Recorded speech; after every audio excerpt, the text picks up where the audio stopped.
Assalamualaikum warahmatullahi wabarakatuh. Insyaallah pada kesempatan kali ini kita akan belajar tajwid pada surah Al-Baqarah ayat ke-68.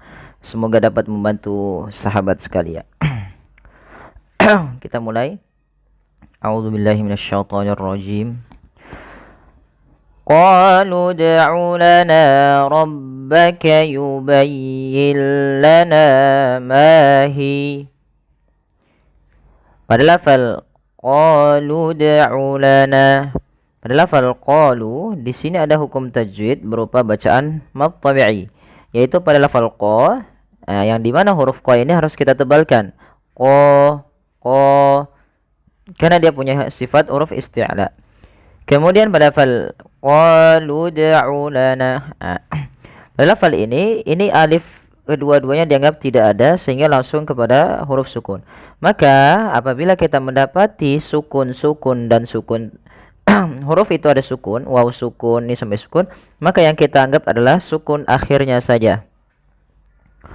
Awalnya misalkan qalu itu panjang, tapi karena bertemu dengan huruf sukun, maka huruf yang panjang tadi menjadi pendek dan kita matikan langsung kepada huruf yang dia berharokat sukun.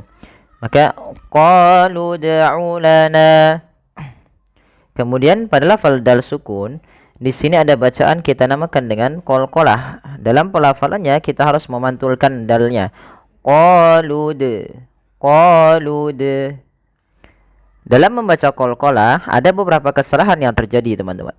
Yang pertama yaitu tidak memantulkan huruf dalnya. Contoh qalud ulana. Ini kesalahan yang pertama. Kesalahan yang kedua di dalam membaca qalqalah menambahkan hamzah, yaitu qalud. Ada bunyi hamzah pada lafaz d-nya. Padahal dia tidak boleh menambahkan hamzah ketika kita melafalkan qalqalah. Jadi bagaimana cara membaca qalqalah itu? Ya, dia memantulkan tanpa ada huruf hamzahnya. Maka qalud. Qalud ulana, bukan qalud, tapi qalu ud'u lana. Kemudian pada lafal na kembali ada bacaan mad tabi'i, na harus kita panjangkan 2 harakat. Rabbaka, ra-nya tebalkan, rabbaka yubayyin lana ma hi. Pada fal yubayyin la, di sini ada hukum tajwid berupa nun sukun yang ditandai dengan warna abu-abu dan bertemu dengan huruf lam setelahnya. Maka apabila ada nun sukun bertemu dengan lam setelahnya, maka ini kita namakan dengan bacaan idgham bila gunnah. Maka cara membacanya, nunnya dimasukkan ke huruf lam, dan itulah yang kita namakan dengan idgham. Idgham artinya memasukkan bunyi suara nun ke huruf setelahnya, ke huruf lam, mengganti menjadi huruf lam.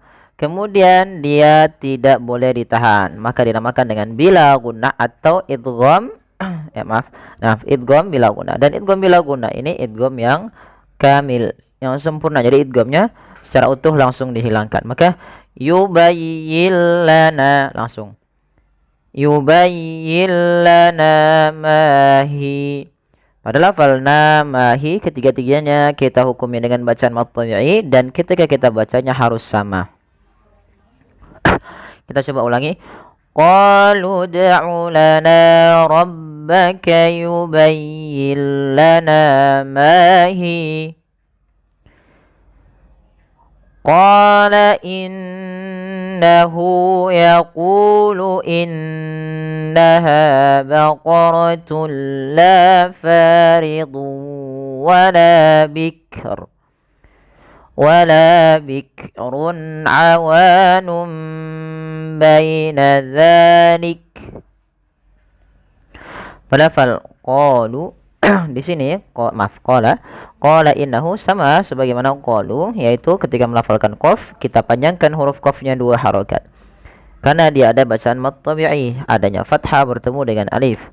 Kemudian pada lafal innahu yaqulu, pada lafal inna apabila ada huruf nun berharakat tasydid, ini kita baca dengan bacaan gunnah dengan cara menahan suara bunyi nunnya dan dimasukkan ke rongga hidung sepanjang 2 harokat. Maka kesalahan yang terjadi tidak menahan suara nunnya, atau misalkan langsung saja qala innahu yaqulu innaha. Ya, itu kurang tepat. Yang tepat adalah kita tahan dulu. Kita tahan suara gunnahnya. Kemudian lafal hu ada mad silah, yaitu terjadi akibat atau terjadi dengan sebab adanya huruf ha dhamir. Biasanya kalau dia berharokat dhammah, ha dhamir diiringi dengan waw kecil sebelahnya seperti ini yang diwarna keemasan ini. Menandakan dia dipanjangkan 2 harokat dan itu menandakan huruf waw gitu ya. Tapi pada dasarnya tidak, tapi dia menandakan panjangnya 2 harokat. Kemudian lafal yaqulu innaha. Ku sama, hati-hati jangan dibaca yakulu. Jangan kita ganti dengan kaf. Jangan yaquluin tapi yaqu. Oh. Yaqulu innaha. Kemudian lagi kita dapati pada lafal nun berharokat tasydid ada bacaan gunnah, yaitu pada lafal nun yang ditasydidkan. Cara bacanya sama sebagai lafal innahu. Dan di sini ha ada mad tabi'i, yaitu fathah bertemu alif. Kemudian lafal baqaratul la faridun wa la bikr. Kemudian pada lafal baqaratul la ada tun ketemu dengan lam. Kita baca dengan bacaan idgham bila gunnah, yaitu dengan cara memasukkan tunnya kepada lam dan diganti bunyi suara nunnya menjadi suara lam. Baqaratul la, tapi tidak ditahan. Maka innaha baqaratul la faridu wa la bikr. Maka pada lafal la ada mad tabi'i, yaitu ditandai dengan fathah yang bertemu dengan alif setelahnya, panjangnya 2 harokat. Kemudian pada lafal fa mad tabi'i kembali fa, dan la fa panjangnya sama. La faridu wa la bikrun awanum baina dzalik. Kemudian lafal faridun ada dhammatain. Biasanya tandanya seperti ini. Kalau biasanya tanda seperti ini bukan dibalik gini, ini menandakan dia idgham biasanya. Dan biasanya kalau yang begini nanti dia untuk izhar. Kita akan sampai nanti. Kita lihat di sini faridu wala, bukan lagi faridun wala, tapi tanwinnya masuk ke waw, dan ini kita baca dengan bacaan idgham bi gunnah. Nah, ini sedikit berbeda dengan idgham bila gunnah. Kalau bila gunnah hanya idghamnya saja tidak ditahan, sedangkan bi gunnah disertai dengan gunnah dan penahanan. Maka faridu wala bikr. Ketika pertama langkahnya kan memasukkan tanwinnya ke waw, maka diganti faridu wa. Kemudian yang kedua ditahan suara bunyi wawnya faridu. Maka la faridu wa la bikrun awanum baina. Maka pada lafal wala ada mad tabi'i, fathah bertemu alif, bikrun. Ya, hati-hati dalam melafalkan huruf kaf, tidak langsung bikrun. Bik, jangan sampai memantulkan huruf kaf karena kaf tidak punya sifat qalqalah, tapi wala bikrun, wala bikrun awanum. Pada lafal run ada bacaan izhar di sini yang terlewat, yaitu izhar halqi. Ditandai dengan adanya tanwin. Nah, bentuknya seperti ini bertemu dengan huruf ain. Maka dia kita namakan dengan izhar syafa. Maaf, izhar halqi. Jelas suara tanwinnya. Maka runnya jelas. Wala bikrun awanum baina dzalik. Kemudian pada lafal awa mad tabi'i lagi adanya fathah bertemu dengan alif, maka kita panjangkan teman-teman. Maka wala bikrun awa sama antara la dan wa. Kemudian lafal numba. Nah, ini bukan lagi dibaca awanubaina. Kalau kita masih bingung, ini caranya bukan awanubaina, tapi mim ini menggantikan posisi suara nun yang dimatikan. Awalnya itu kan begini, nun. Karena bertemu dengan huruf ba setelahnya, maka nun yang tanwin ini dia biasa dirosemkan bentuknya begini, nu dan mim kecil. Nah, sehingga awalnya kan nun diganti dengan mim karena dia bacaan iklab, yaitu nunnya bertemu dengan huruf ba. Awalnya awanun menjadi awanum, maka di sini mim itu dianggap mati saja sehingga bunyi awanum. Langkah selanjutnya adalah ketika iklab itu ditahan suara iklabnya, maka awanum baina dzalik, awanum tahan.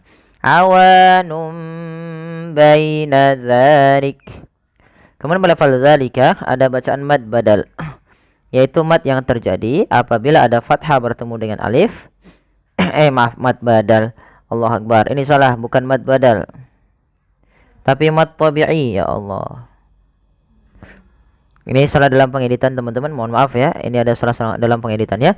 Bukan mad badal tapi mad tabi'i. Awanum baina dzalik. Kemudian pada lafal kaf mati harus ada ak. Caranya yang pertama kafnya ditahan suaranya, baru diartikan nafasnya. Awanum baina dzalik. Kita coba ulang dari kata qala. Qala innahu yaqulu innaha baqaratun la faridun wa la bikrun awanum baina dzalik. Kemudian faf'alu ma tu'marun.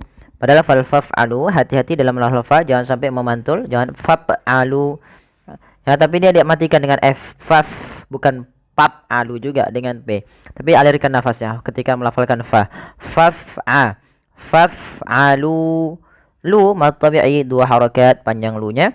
Ma panjang lu dan ma sama karena dia ada bacaan mad tabi'i. Tu'marun.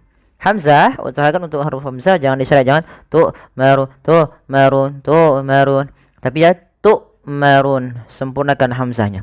Faf'alu ma tu'marun. Kemudian pada lafal run, orangnya dibaca dengan ra tafkhim tebal, kemudian dipanjangkan dengan boleh 2 harokat, boleh 4 harokat, dan boleh pula 6 harokat karena dia ada bacaan mad arid disukun. Maka faf'alu ma tu'marun. Ya, shadaqallahul azim. Ya, semoga bermanfaat bagi teman-teman. Mohon bantuannya untuk like, share, dan subscribe. Terima kasih. Jazakumullahu khairan.